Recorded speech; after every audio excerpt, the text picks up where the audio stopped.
نحمده ونصلي على رسوله الكريم أما بعد أعوذ بالله من الشيطان الرجيم بسم الله الرحمن الرحيم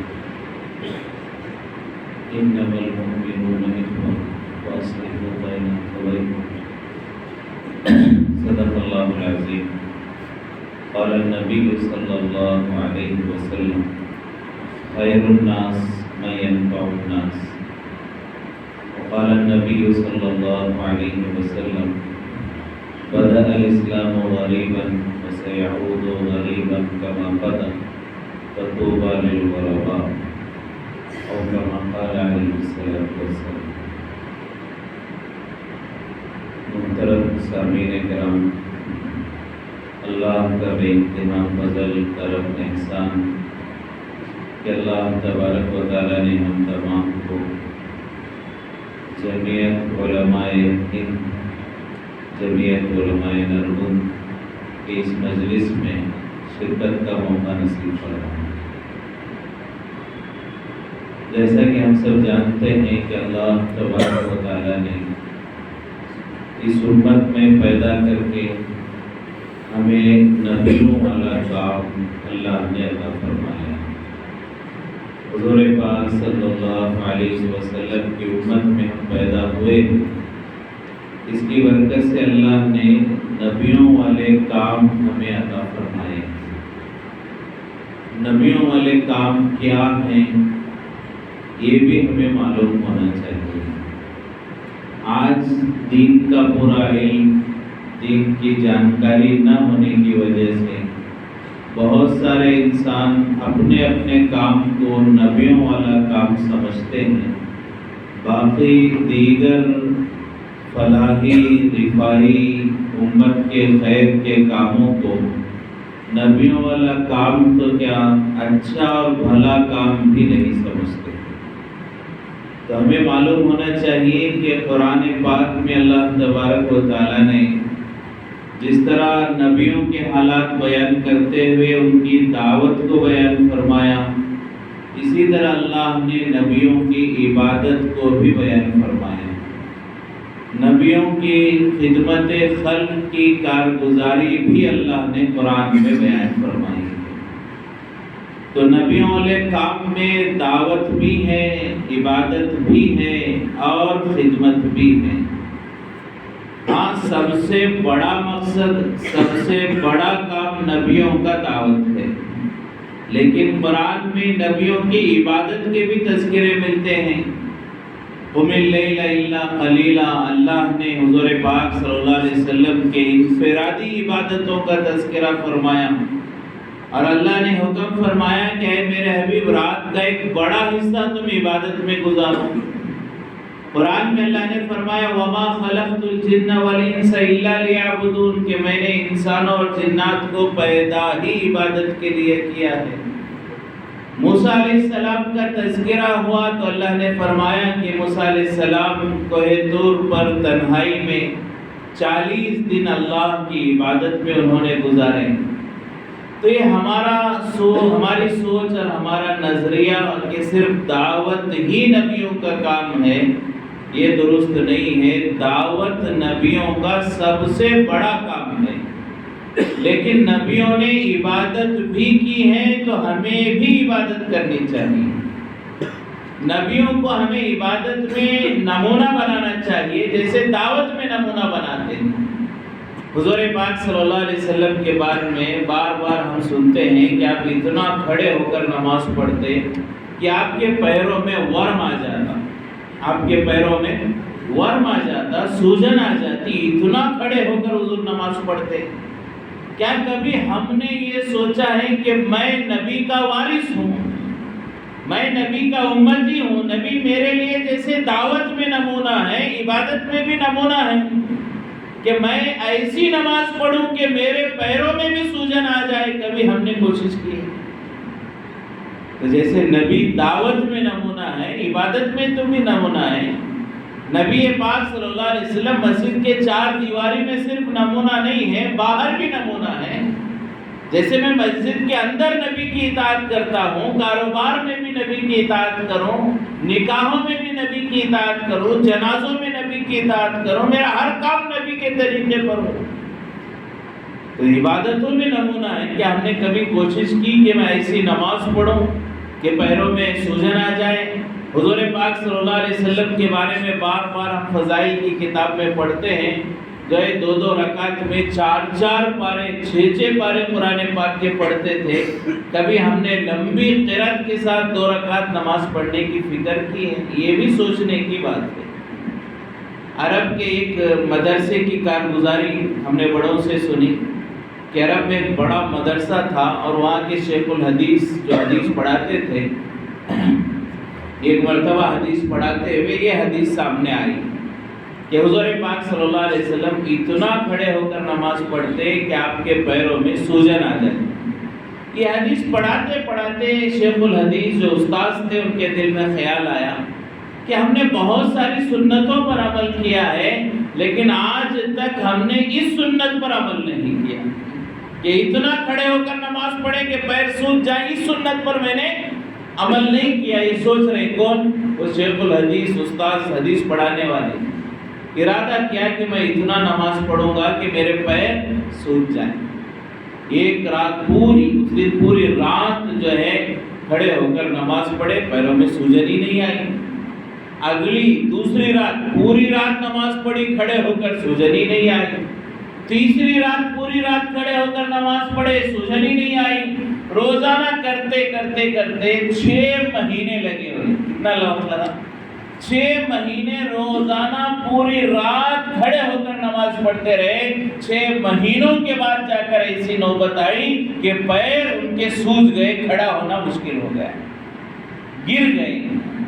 ڈاکٹر نے کہا آپ جو ہے پیر سوج گئے ہیں آپ کے، آپ کھڑے ہو کر نماز نہ پڑھیں، آپ کو تکلیف ہوگی، رگوں میں خون کا دوران مشکل ہو جائے گا، بیماری میں اضافہ ہو جائے گا، آپ کھڑے ہو کر نماز نہ پڑھیں۔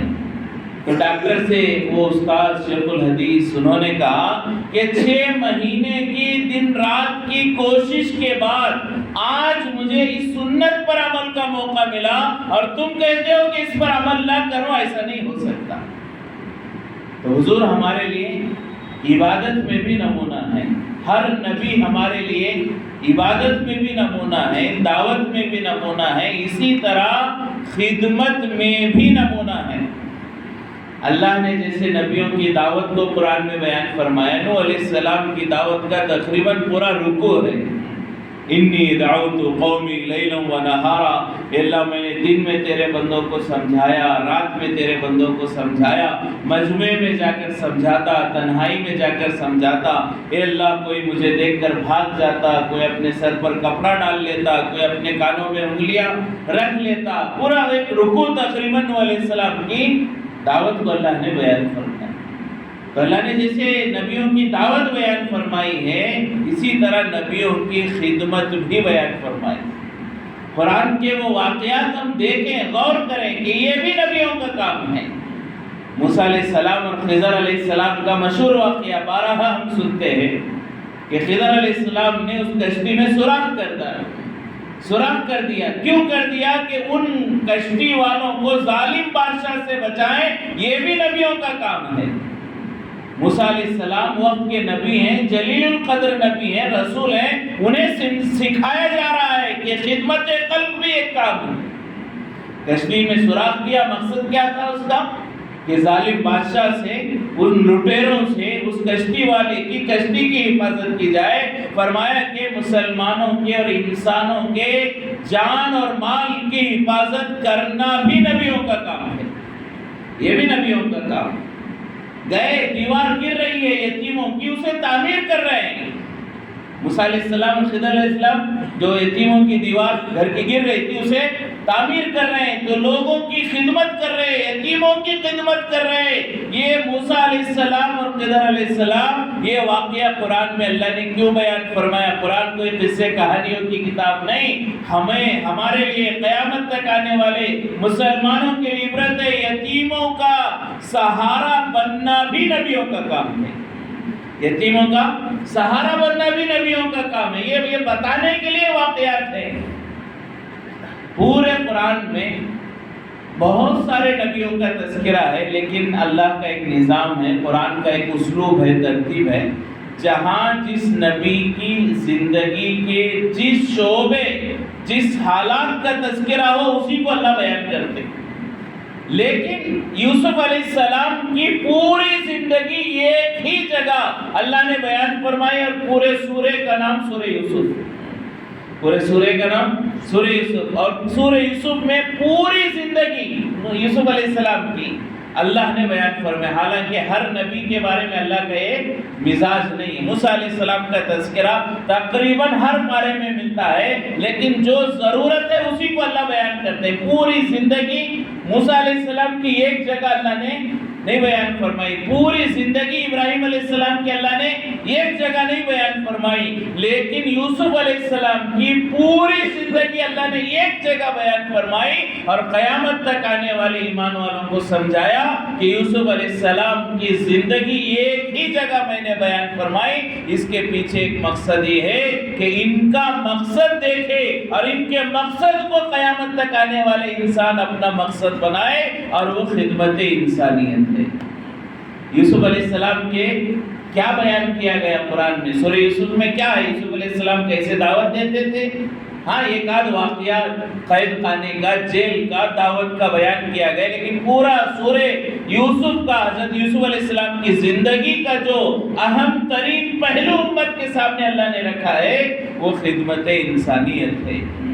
جب جو ہے وہاں پر قہر آنے والا تھا، اور جو ہے برگال جسے ہمارے ذہن زبان میں کہتے ہیں، برگال آنے والا تھا، قہر سالی کا جو ہے موقع تھا، اس وقت یوسف علیہ السلام نے کیا کیا اللہ نے اسے بیان فرمایا کہ خزانے اپنے ہاتھ میں لے لیے، بادشاہ سے کہا مجھے خزانوں کا مالک بناؤ، اور ہر گھر کا سروے کرایا، ہر گھر کا سروے کہ اس گھر میں مرد کتنے ہیں، عورتیں کتنے ہیں، بچے کتنے ہیں، اور انہیں راشن کتنا ایک سال میں ضرورت پڑتی ہے۔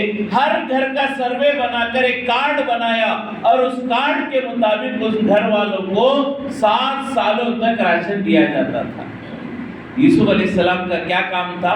نبی ہیں، جلیل القدر نبی ہے۔ کیا کام؟ اللہ نے جو قرآن میں بیان فرمایا کہ پورے ملک میں کتنے گھر ہیں، ان گھروں میں کتنے مرد ہیں، ان گھروں میں کتنی عورتیں ہیں، ان گھروں میں کتنے بچے ہیں، اور انہیں سال بھر کتنے روزی اور اناج کی ضرورت ہے، یہ سب یوسف علیہ السلام کے پاس تھا، اور یہ ہے وہ کام جو یوسف علیہ السلام سے اللہ نے کرایا۔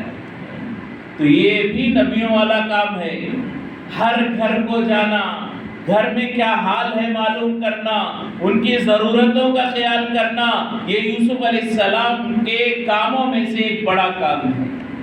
تو نبیوں کا کام دعوت بھی ہے، عبادت بھی ہے، خدمت بھی ہے۔ حضور پاک صلی اللہ علیہ وسلم کی بے شمار حدیثیں ہمیں ملتی ہیں، جس کا تفصیل کا موقع نہیں ہے، جیسا کہ اعلان میں نماز کے بعد حافظ صاحب نے کہا مختصر بات ہوگی، زیادہ وقت نہیں لیا جائے گا۔ تو اسی اعتبار سے یہ سمجھے کہ بہت ساری روایتیں ہیں جس میں انسانیت کی تعلیم حضور پاک صلی اللہ علیہ وسلم نے دی۔ خیر الناس من ينفع الناس، حضور پاک صلی اللہ علیہ وسلم نے فرمایا تم میں سب سے بہتر انسان وہ ہے جو لوگوں کو نفع پہنچائے، جس سے 4 لوگوں کو نفع پہنچے وہ بہتر انسان ہے، جس سے کسی کو نقصان پہنچے وہ بہتر ہو ہی نہیں سکتا۔ بلکہ مسلمان کسے کہتے ہیں؟ مسلمان کسے کہتے ہیں؟ حضور پاک صلی اللہ علیہ وسلم نے فرمایا المسلم من سلم المسلمون من لسانه ويده، مسلمان وہ ہے جس کی زبان سے بھی دوسروں کو تکلیف نہ ہو اور جس کے ہاتھوں سے بھی دوسروں کو تکلیف نہ ہو۔ اس میں اللہ کے نبی پاک صلی اللہ علیہ وسلم نے پہلے زبان کا تذکرہ کیا کہ مسلمان وہ ہے جس کی زبان سے بھی کسی کو تکلیف نہ ہو، پھر بعد میں حضور نے کہا اس کے ہاتھ سے بھی کسی کو تکلیف نہ ہو۔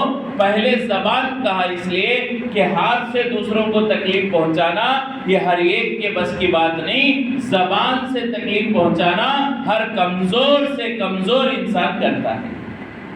اس لیے اسے اللہ کے نبی نے پہلے بیان کیا مسلمان وہ ہے جس سے کسی کو تکلیف نہ پہنچے، دوسروں کو نفع پہنچانے والا مسلمان ہے۔ حضور پاک صلی اللہ علیہ وسلم کی سیرت ہم سنتے ہیں کہ غریبوں کی مدد کرنا، بیواؤں کی مدد کرنا، بوڑھوں کی مدد کرنا، جب سب سے پہلے اللہ کے نبی پر وحی آئی اور آپ پر بخار ظاہر ہوا، کب کبھی تاری ہوئی اور آ کر جو گھر میں حضرت خدیجہ رضی اللہ تعالیٰ عنہ سے کہا زملونی کہ مجھے چادر اڑاؤ، اور گھبرانے لگے، حضور پاک صلی اللہ علیہ وسلم پر گھبراہٹ کے اثرات طاری ہوئے، تو ان کی بیوی حضرت خدیجہ نے حضور کو کیا کہا کہ اللہ کے نبی آپ نہ گھبرائیں، اللہ آپ کو ضائع نہیں کرے گا، آپ غریبوں کی مدد کرتے ہیں، کمزوروں کا بوجھ اٹھاتے ہیں، مہمانوں کو کھانا کھلاتے ہیں، آپ اچھے کام کرتے ہیں، انسانیت کی خدمت کرتے ہیں، اللہ آپ کو ضائع نہیں کرے گا۔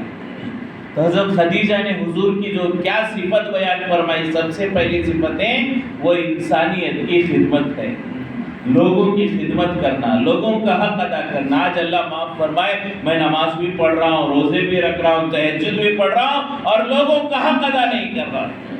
میں نماز پڑھ رہا ہوں، پہلی صف میں نماز پڑھ رہا ہوں، میری ماں مجھ سے ناراض ہے، میرا باپ مجھ سے ناراض ہے، کیا نفع ہوگا اسی نمازوں کا جب ہمارے ماں باپ ہم سے ناراض ہو۔ میں جو تہجد پڑھ رہا ہوں اور بیوی پر ظلم کر رہا ہوں، روزے رکھ رہا ہوں اور ہمارے بچوں کی صحیح تربیت نہیں کر رہا، اور ہمارے بچے جو ہے اللہ رسول چھوڑ کر بے دینی کے ماحول میں جا رہے ہیں اور جہنم کی طرف جا رہے ہیں، اور صرف مجھے عبادت ہی کی فکر ہے، لوگوں کا حق ادا کرنے کی فکر نہیں۔ ماں باپ کو ناراض کرنا اتنا بڑا گناہ، حضور پاک صلی اللہ علیہ وسلم نے فرمایا بہت سارے گناہ ہیں انسان کرتا ہے، لیکن تمام گناہوں کی سزا مرنے کے بعد ملتی ہے۔ ماں باپ کو ناراض کرنے کی سزا اللہ دنیا میں بھی عطا فرماتے ہیں، روزی میں برکت نہیں ہوتی، صحت میں عمر میں درازی نہیں ہوتی، ہمیشہ پریشانی ماں باپ کی ناراضگی کی وجہ سے۔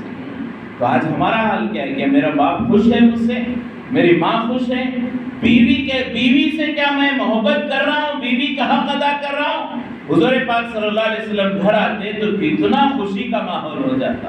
بچوں کا کیا حق ہے کہ ہم ادا کر رہے ہیں؟ فرمائے کہ یہ بھی ایک مسلمان کی ذمہ داری ہے، حضور کی جیسی دعوت ہم دیکھتے ہیں، حضور کا گھر بھی دیکھیں، حضور بیوی کے ساتھ کیسے رہتے، حضور بچوں کے ساتھ کیسے رہتے، حضور ماں باپ سے کتنی محبت کرتے۔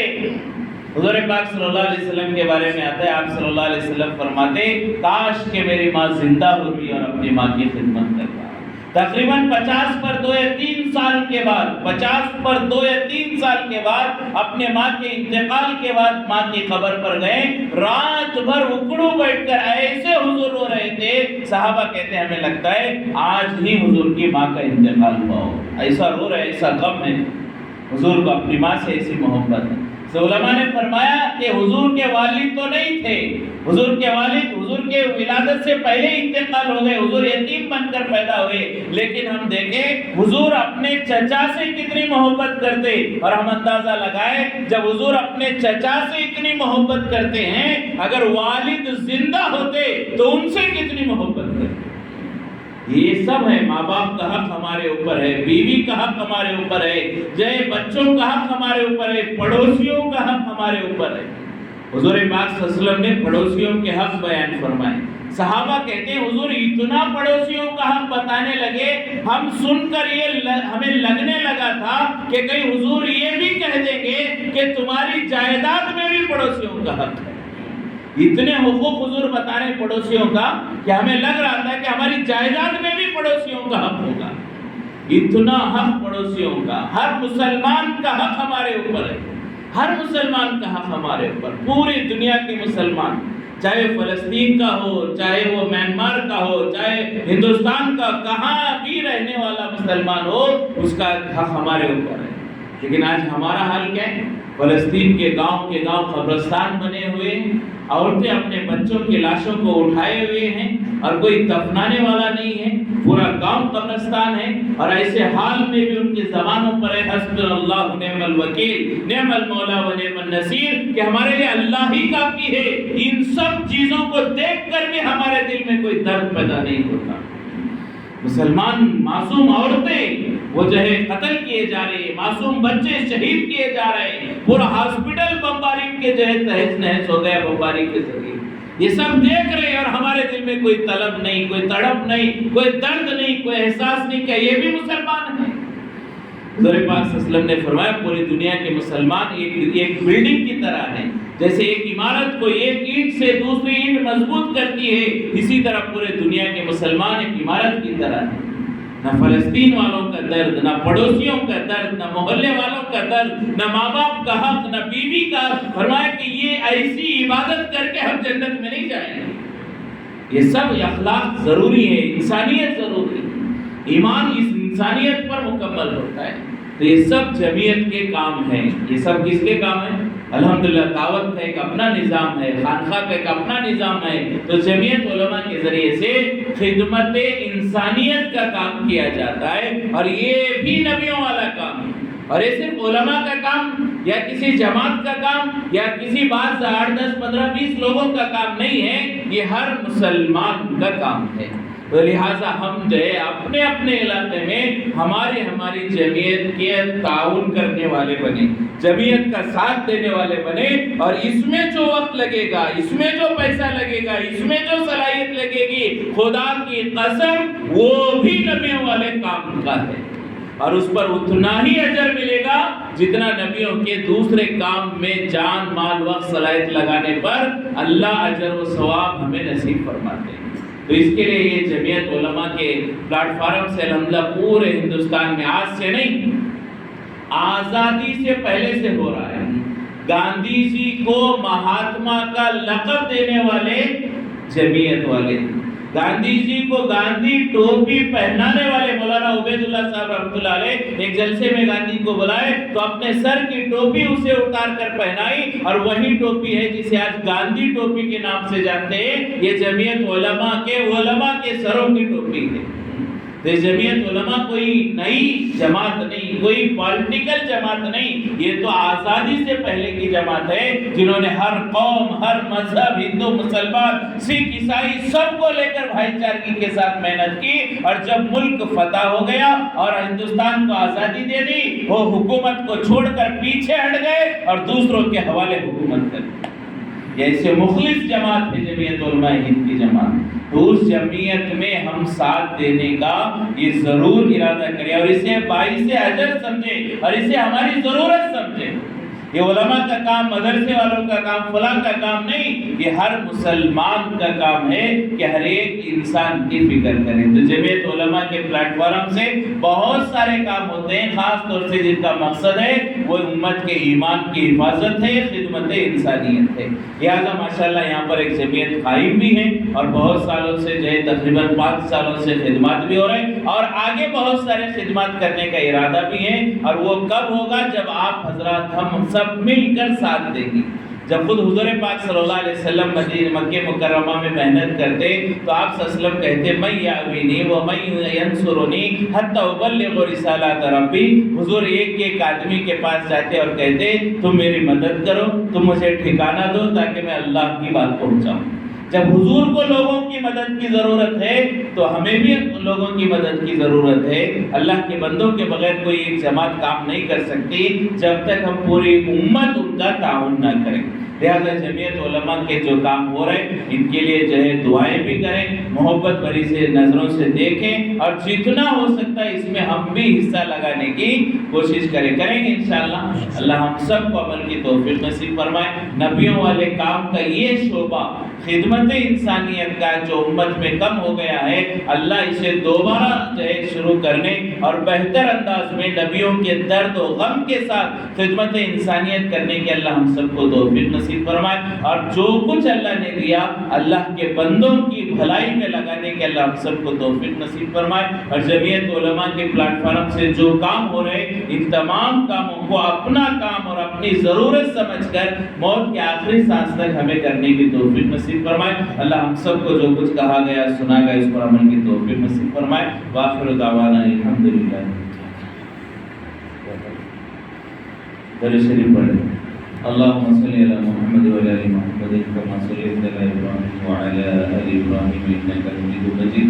ربنا افرغ علينا صبرا وثبت اقدامنا وانصرنا على القوم الكافرين۔ مغفری، اے اللہ ہمارے گناہوں کو معاف فرما، اے اللہ ہمارے خطاؤں کو درگزر فرما، اے اللہ جتنی زندگی گزری تیری نافرمانی میں گزری، اے اللہ اس جرم عظیم کو معاف فرما، اے اللہ ہمارا کوئی گناہ تجھ سے چھپا ہوا نہیں ہے، اے اللہ ہمارے دل کے گناہوں کو تو جانتا ہے، اے اللہ رات کے گناہوں کو تو جانتا ہے، اے اللہ مجموعے کے تنہائی کے گناہوں کو جانتا ہے، اے اللہ گھروں کے کاروبار کے گناہوں کو تو جانتا ہے، اے اللہ ہمارے تمام گناہوں کو ہم مانتے ہیں، اے اللہ ہمارے تمام گناہوں کو معاف فرما، اے اللہ ہمارا سب سے بڑا گناہ یہ ہے کہ اللہ تیرے بندوں پر ظلم ہوتا رہا، اے اللہ تیرے بندے مجبور ہوتے رہے، اے اللہ ہمارے پاس تیری دی ہوئی بہت ساری نعمتیں موجود تھیں، اے اللہ لیکن ہم اپنے کاروبار، اپنی دنیا، اپنی بیوی بچوں میں لگے رہے، اے اللہ تیرے بندوں کے غم میں ہم نے اب تک شرکت نہیں کی،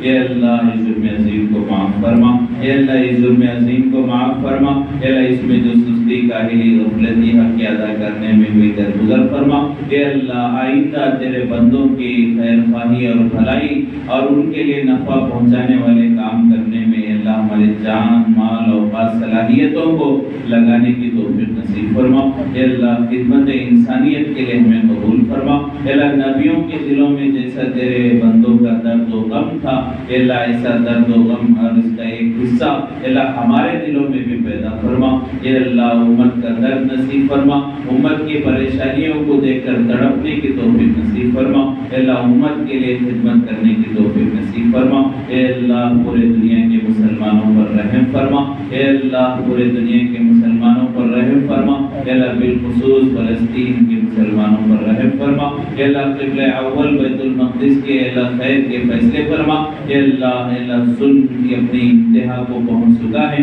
اے اللہ فلسطین کے مسلمان تیرے گھر کی حفاظت کے لیے اپنی جان داؤ پر لگانے کے لیے کھڑے ہو چکے ہیں، اے اللہ پورا گاؤں کا گاؤں قبرستان بنا ہوا ہے، اے اللہ ہر طرف سے اے اللہ آہ و پکار ہی کی نظارے نظر آتے ہیں، اے اللہ ہر طرف سے اے اللہ چیخنے چلانے زخموں سے تاب نہ لا کر اے اللہ زبانوں پر تیرا نام لانے کے نظارے نظر آتے ہیں، اے اللہ فلسطین کے مسلمانوں پر رحم فرما، اے اللہ فلسطین کے جو مسلمان شہید ہو گئے اے اللہ انہیں شہادت کا اعلیٰ مقام نصیب فرما، اے اللہ شہادت کی تمام نعمتیں انہیں نصیب فرما، اے اللہ جو مسلمان زخمی ہیں اے اللہ ان کو جلد از جلد صحت نصیب فرما، اے اللہ جلد از جلد صحت نصیب فرما، اے اللہ باقی فلسطین کے جو مسلمان ہیں اے اللہ انہیں ہمت و استقلال نصیب فرما، اے اللہ انہیں ہمت نصیب فرما، اے اللہ ان کے ایمان کی لاج رکھ لے، اے اللہ اس حال میں بھی کہ اللہ اپنے بچوں کی لاشیں گودوں میں اٹھائے ہوئے اے اللہ اپنے پوری جائیدادوں کو تیرے نام پر قربان کر کے بھی اے اللہ ان کی نظر دنیا میں کسی حکومت کی طرف نہیں ہے، اے اللہ ان کی زبان سے کسی سے مدد نہیں مانگتے، اے اللہ اس حال میں بھی ان کی نظر تیری طرف ہے، اے اللہ ان کی زبانوں پر صرف تیرا ہی نام ہے، اے اللہ تیرے نام کی لاج رکھ لے، اے اللہ تیرے نام کی لاج رکھ لے، اے اللہ ان کی ایمان کی برکت سے ان کی حفاظت فرما، اے اللہ ان کے اس ایمان کا ایک حصہ ہمیں بھی نصیب فرما، اے اللہ فلسطین کے مسلمانوں کے ہاتھ پر رحم فرما، اے اللہ جب غزوہ خندق ہو رہا تھا چاروں اور سے پورے عرب کے لوگ مسلمانوں کے خلاف چڑھائی کر رہے تھے، اے اللہ اس وقت جو صحابہ کرام کا حال تھا اے اللہ ہمیں فلسطین کے مسلمانوں کا بھی وہ حال نظر آتا ہے، اے اللہ اس وقت بہت سارے منافقین نے یہ بھی کہا تھا کہ تم نے حضور کی باتوں میں آ کر ان سے دشمنی مول لی، آج بھگتو پوری دنیا تمہارے مخالف ہے، آج ہم میں سے بہت سارے مسلمانوں کی زبان پر بھی ہے کہ فلسطین والوں کو کیا ضرورت تھی یہ اقدام کرنے کی، اے اللہ اس زمانے میں حضور کے زمانے میں جو منافقوں نے کہا تھا اے اللہ آج ہم مسلمان وہ بات کر رہے ہیں، اے اللہ ہمیں معاف فرما، اے اللہ ہمیں معاف فرما، اے اللہ فلسطین کے ہاتھ پر رحم فرما، اے اللہ ان کے لیے ہمیں دعائیں کرنے کی توفیق نصیب فرما، اے اللہ جتنا زیادہ ہو سکے ہمیں تعاون کرنے کی توفیق نصیب فرما۔ اے اللہ پورے دنیا کے مسلمانوں کے دلوں کو فلسطین کی طرف متوجہ فرما۔ جو بھی صلاحیتیں تو نے دی ہیں فلسطین اور وہاں کے لوگوں کے اور تیرے اے اللہ گھر کی بیت المقدس قبلہ اول کی حفاظت کے لیے لگانے کی توفیق نصیب فرما۔ اے اللہ ہر ایک مسلمان کا درد ہمارے دلوں میں پیدا فرما۔ اے اللہ ہر ایک مسلمان کی ہمدردی ہمارے دلوں میں پیدا فرما۔ اے اللہ صرف اپنا سوچتے سوچتے زندگی گزارتے ہوئے اپنے سوچتے ہوئے موت آنے سے ہماری مدد فرما۔ اللہ ہماری زندگی بھی انسانیت کے لیے، ہمارے مال صلاحیتوں بھی انسانیت کے لیے اور انہی فکروں کے ساتھ دنیا سے رخصت ہونے کی توفیق نصیب فرما۔ اے اللہ تیرے تمام نیک بندوں نے بالخصوص حضور پاک صلی اللہ علیہ وسلم نے اتنے خیر کے لیے سے دعائیں مانگی ہیں، ان دعاؤں میں ہمارا پوری امت کا حصہ نصیب فرما۔ جن شرور و بلیات سے پناہ مانگی ہے ان تمام شرور و بلیات سے ہماری پورے امت کی پناہ نصیب فرما۔ اللہ اس دعا کو تیرے فضل و کرم سے حضور پاک صلی اللہ علیہ وسلم سے قبول فرما۔